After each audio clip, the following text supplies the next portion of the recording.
and welcome to Tarot Without Suckers, featuring me, your boy, Holy Mountaineering, aka Frontier Not. I am here with the first of many in a series of videos on my practical system of tarot card reading. This is going to be an introduction, so this actually isn't even true. We are before zero. So I'm going to go, whoop, we're going to go stand in front of this. So today I wanted to talk about a couple of things just to get us started. Where I got the name, wanted to clear up a couple of myths about tarot, and then I wanted to give people like a very, very, very first place to start before you even ever really start. So, tarot without suckers. So you might be like, suckers? What's wrong with suckers? What's wrong with sucking? I mean it in the hacky sort of way. So it's actually a take on this, which is gold bricks in Aleister Crowley's The Book of Lies. And I quote, "Teach us your secret, master, yap my yahoos.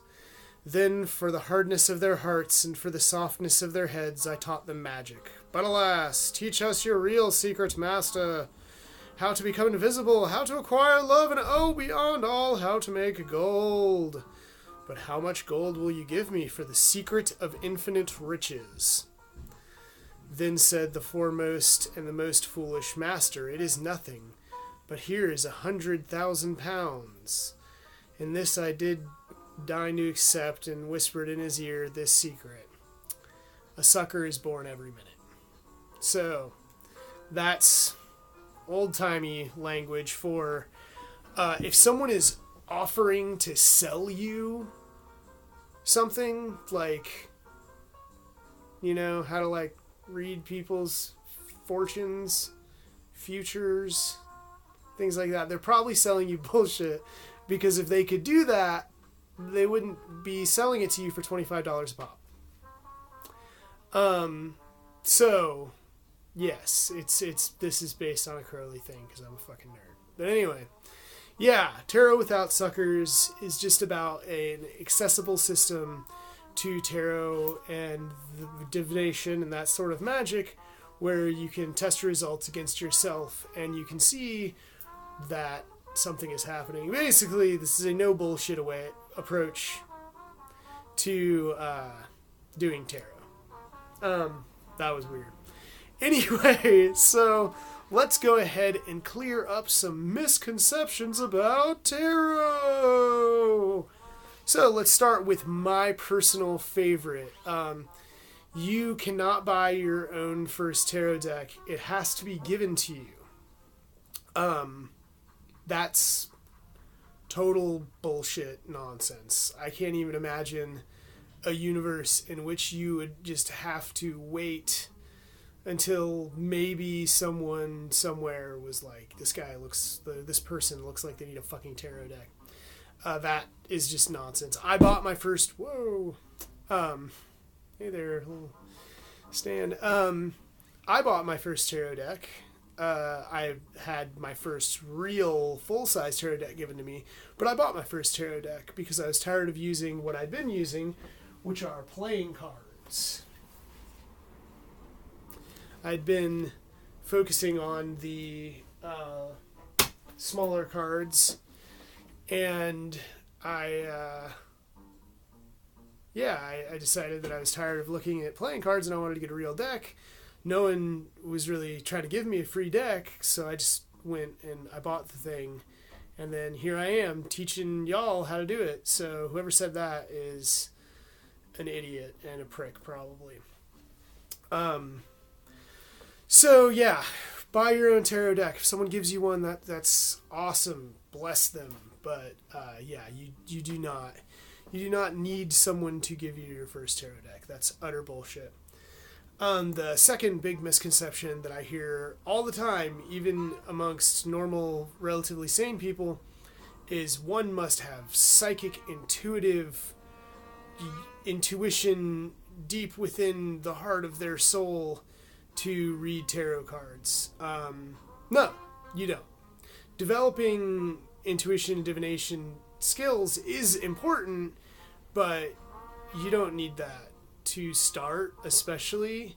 And in order to do coherent readings for yourself, you don't need to operate from some illusion that you have some form of extrasensory perception, when you can just do the damn thing and you can look at it and be like, whoa, that's fucking crazy, and get something out of it. You don't need to be psychic. Your great-grandmother doesn't need to have been burned in Salem or somewhere weird in Europe or something. Like, you don't need to come from a family of witches. You don't need to be initiated into a sabbatical craft. Ancient crusty Freemasons do not have to give you like a certain amount of knuckles and a hand job for you to be able to work this system. You just have to work. Capital and lowercase w work. Saying a lot. It's my first video. And pretty stoned. So, yeah. Another thing that I would like to clear up that is a pretty funny misconception to me is the idea that all tarot decks are created equal. Now, this is, I saved this for third because I want to, like, maybe people aren't paying attention as much now. But not all tarot decks are created equal. There are 78 cards in a tarot deck. If your tarot deck doesn't have 78 cards, fucking throw it away.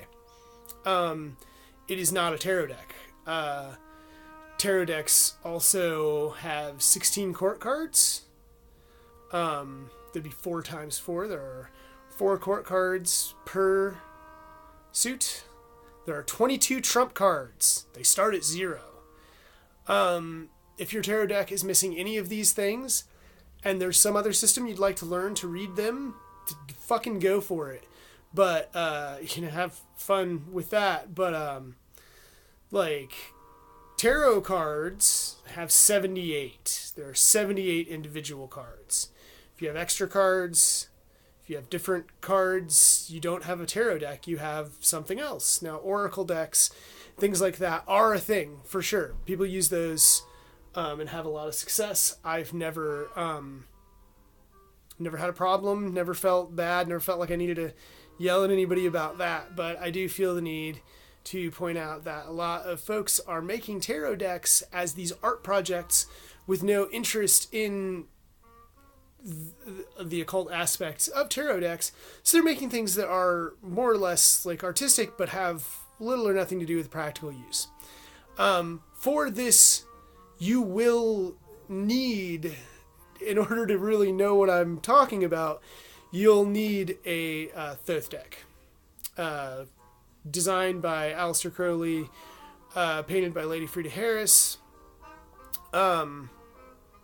But you can, there are loads of other decks out there that are real. I mean, I dislike the Rider-Waite deck. Everybody's classic. I've never liked it. I thought the mythology was hokey. Waite is kind of hokey.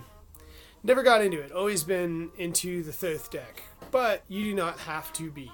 Made it almost 9 minutes into this video without doing this, so you're welcome, guys.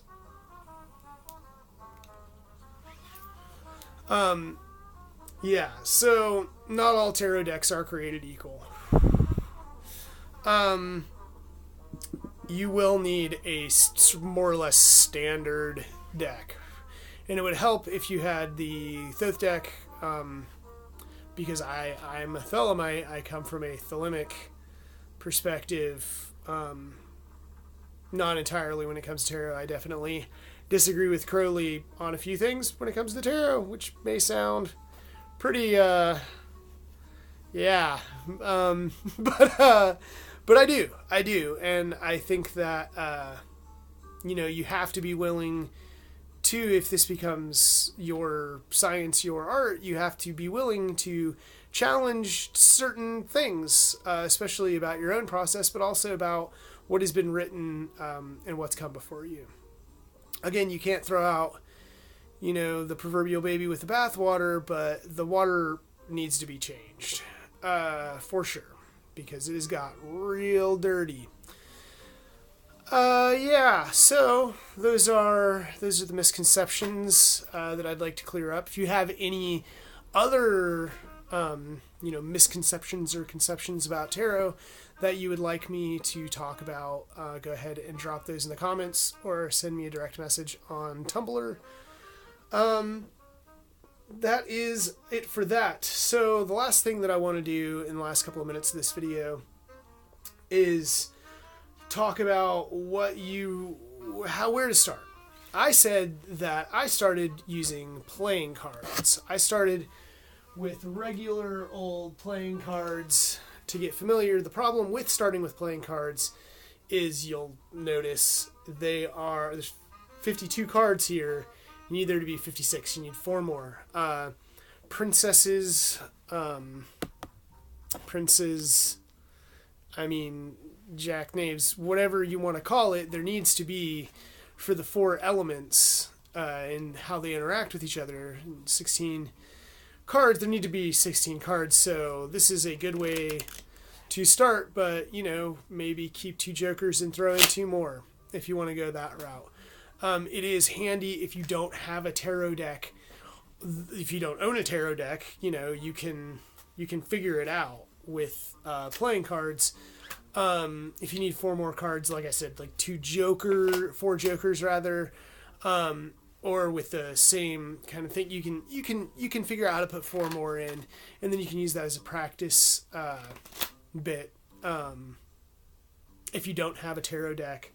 Again, I would suggest for this class and in general, I would suggest the Thoth deck by Aleister Crowley, designed by Aleister Crowley, painted by Lady Frida Harris. To start with, there's a lot of dense symbolism in it.